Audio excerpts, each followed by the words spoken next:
सर्व राष्ट्रपुरुषांना महापुरुषांना तुमच्या सगळ्यांच्या उपस्थितीमध्ये नतमस्तक होतो।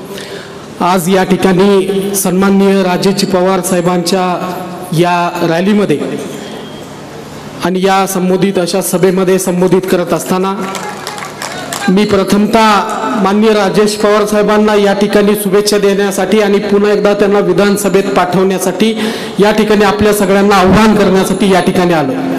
बांधवांनो, या महाराष्ट्रामध्ये अनेक वर्षापासून इथल्या राष्ट्रवादी काँग्रेसकडे सत्ता होती। या सत्तेच्या माध्यमातून स्वतःची घरं भरण्याचं काम या ठिकाणी आम्हाला दिसून आले आणि पुन्हा पुन्हा आपल्या पुढच्या पिढींना आमदार खासदार बनवण्यासाठी हे लोक झटताना दिसले। पण महाराष्ट्रामध्ये शाहू फुले आंबेडकरांच्या महाराष्ट्रामध्ये या ठिकाणी तो विचार इथल्या तळागाळातल्या लोकांना, सर्वसामान्यांना, कष्टकऱ्यांना, या लोकांना न्याय देण्याची भूमिका मात्र इथं दिसली नाही। पण 2014 मध्ये सन्माननीय फडणवीस साहेबांचं सरकार आलं आणि इथल्या या लोकांची घरं उद्ध्वस्त झाली आणि यांची घमंड उद्ध्वस्त झाली आणि आज तुम्ही बघत असाल की या महाराष्ट्रामध्ये प्रचंड मोठ्या पद्धतीचा विकास होताना दिसतोय। इथल्या प्रत्येकाला न्याय मिळताना दिसतोय। जो न्याय आज सत्यशोधक अण्णाभाऊ साठे यांच्या रूपाने आम्ही बघितलेला आहे। वाटेगाव हे असं गाव आहे की या गावामध्ये अण्णाभाऊ साठेंचा जगभर डंका होतोय। अण्णाभाऊंना सगळीकडे मानलं जातं, पण आमच्या इथं काँग्रेस राष्ट्रवादीचे लोक नेते अण्णाभाऊंच्या गावामध्ये जन्मभूमीमध्ये कधीही ते नतमस्तक व्हायला आले नाही। त्यांनी एक स्मारक सुद्धा उभा केलं नाही। आज पहिल्यांदा फडणवीस साहेबांनी 25 कोटी रुपयाची घोषणा केली आणि एवढं मोठं भव्य दिव्य तिथं आता स्मारक होणार। मी या सगळ्या गोष्टी डोळ्यानं बघितलेल्या आहेत। आता मी तुम्हाला परवाचं एक उदाहरण सांगतो, म्हणजे इथं सर्व जात समूहाचे लोक बसलेले आहेत, मला त्याचं भान नाही, पण मी तुम्हाला एक गोष्ट सांगतो बांधवांनो। ज्या वेळेला मी काँग्रेसच्या प्रचाराला या नांदेड जिल्ह्यामध्ये येत होतो त्यावेळेला मला कुठल्याही भाजपच्या पदाधिकाऱ्यांना कधी फोन केला नाही आणि कोणी म्हणलं नाही की भाऊ आपण या ठिकाणी प्रचाराला येऊ नका, काँग्रेसचा इथला भाजपचा आमदार किंवा इथला भाजपचा खासदार असा आहे तसा आहे, असा मला एकही फोन आला नाही। पण मी जसं राजेश पवार साहेबांच्या प्रचाराला येणार आहे असं कळालं, 2 दिवसापासून इथले 10-12 लोक मला सातत्यानं फोन करतायत की राजेश पवार साहेब हे इथल्या अण्णाभाऊ साठेंच्या पुतळ्याच्या अनुषंगानं बोलले। मी तुम्हाला सांगतो की ऐन निवडणुकीच्या तोंडावर कोणी व्यक्ती असं बोलू शकतो का? राजेश पवार साहेबांनी या विधानसभेमध्ये मातंग समाजाच्या विविध मागण्यांसाठी प्रचंड मोठ्या ताकदीनं भांडणारे हे व्यक्तिमत्व आहेत आणि म्हणून मला जसा फोन आला तसं मी या ठिकाणी मुद्दाम होऊन येण्याचं ठरवलं। मला बघायचं होतं की इथं आल्यावर काय होते, पण आता मी आलो तर इथं कुणी दिसत नाही मला ते की ही जी संस्कृती आहे की जेव्हा मी काँग्रेसच्या प्रचाराला आलो होतो तेव्हा भाजपच्या कुणी मला अडवणं किंवा असा फोन करण्याचा प्रकार केला नाही, पण राजेश पवार साहेबांच्या या प्रचाराला येत असताना ही पद्धत मी आजपर्यंत एक गोष्ट ऐकत होतो की भाजपच्या कार्यकर्त्यांना हे लोक अंधभक्त म्हणत होते, मी यांच्या कार्यकर्त्यांना भामटे लुटारू भक्त म्हणतो। म्हणजे अशा या संस्कृतीला आपण मोडीत काढलं पाहिजे। आमचा विकास, आमच्या 40 वर्षाच्या मागण्या या भारतीय जनता पक्षानं पूर्ण केलेत। आम्ही अनेक वेळा आंदोलनं केली, रस्त्यावर आम्ही आलो, अनेक वेळा म्हणलं की अण्णाभाऊंचा सन्मान या देशामध्ये झाला पाहिजे, बाबासाहेबांचा सन्मान या देशामध्ये झाला पाहिजे।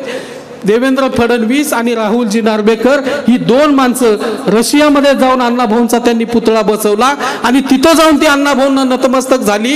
तुम्हाला सांगतो की 1 ऑगस्टला अण्णाभाऊ साठेंच्या नावाने संशोधन प्रशिक्षण उभा केले। अबकडाचं वर्गीकरण पवार साहेबांनी हे सातत्यानं या ठिकाणी मांडलं। आम्ही ज्यांच्यासाठी काम केलं, आम्ही ज्यांच्यासाठी मेहनत घेतली त्या राष्ट्रवादी काँग्रेसनं कधी आमचा सन्मान केला नाही। आम्हाला लाज वाटते की आम्ही भाजपचा विरोध केलाय आणि राजेश पवार साहेबांच्या प्रयत्नातून मला आता राज्यमंत्री पदाची घोषणा झाली आणि ह्या सगळ्या गोष्टी म्हणजे आमच्या लक्षात आलं की अरे आमचं कोण आणि परक कोण हे आम्ही शिकलोय। हे तुम्ही गोष्टी लक्षात घ्या आणि पुन्हा एकदा आपल्याला या महाराष्ट्राच्या भूमीमध्ये शाहू फुले आंबेडकरांच्या, छत्रपती शिवाजी महाराजांच्या भूमीमध्ये राजेशजी पवार साहेबांना पुन्हा एकदा विधानसभेत पाठवायचंय आणि आपल्या सगळ्यांचा विकास करून घ्यायचा, ही गोष्ट लक्षात घ्या। मी आजच्या या विचार मंचावर अनेक मान्यवर बसलेत, मी अनेकांचं नाव घेणार नाही, पण राजेश पवार साहेब आणि त्यांच्या पत्नी माननीय पूनमताई पवार साहेबांची भूमिका पाहिली, त्यांचं काम पाहिलं, त्यांचा स्वभाव पाहिला, त्यांच्यामधली नम्रता पाहिली आणि लोकांच्या प्रती असलेली त्यांची भावना पाहिली, हे कुठेही बघायला मिळत नाही. तुम्हाला मी एक गोष्ट सांगतो की भारतीय जनता पक्ष आणि त्यातले सगळे आमदार खासदार हे सत्तेतल्या पार्टीतले लोक आहेत, पण मला त्यांच्यात कधीही घमंड बघायला मिळाला नाही. पण राष्ट्रवादी काँग्रेस पक्ष यांना 10 वर्ष झालं महाराष्ट्राच्या सत्तेच्या बाहेर ठेवले, पण घमंड असा की जसं पंतप्रधान झाल्यासारखे इथले घमंडी लोक आहेत. आणि म्हणून या लोकांना आपल्याला धडा शिकवायचा आहे. पुन्हा हे सत्तेत आले नाही पाहिजे. सत्तेत जर आले तर हे लोक पुन्हा आपली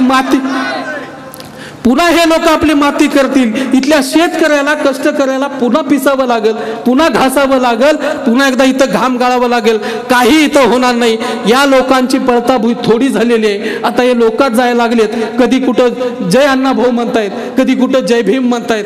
यांचं काही खरं नाही. फक्त सत्तेसाठी विचारधारेचा, महापुरुषांच्या प्रतिमेचा वापर करणारे हे लोक आहेत. सत्तेत आलं की महापुरुषांना सोडून देतात आणि पुन्हा यांची फुगिरी चालू होते. हे आपल्याला थांबवायचं. ज्या माणसाच्या मनामध्ये इथल्या महापुरुषांच्या मनाबद्दल प्रचंड प्रेम आहे, अशाच व्यक्तींच्या आपण सोबत राहिलं पाहिजे.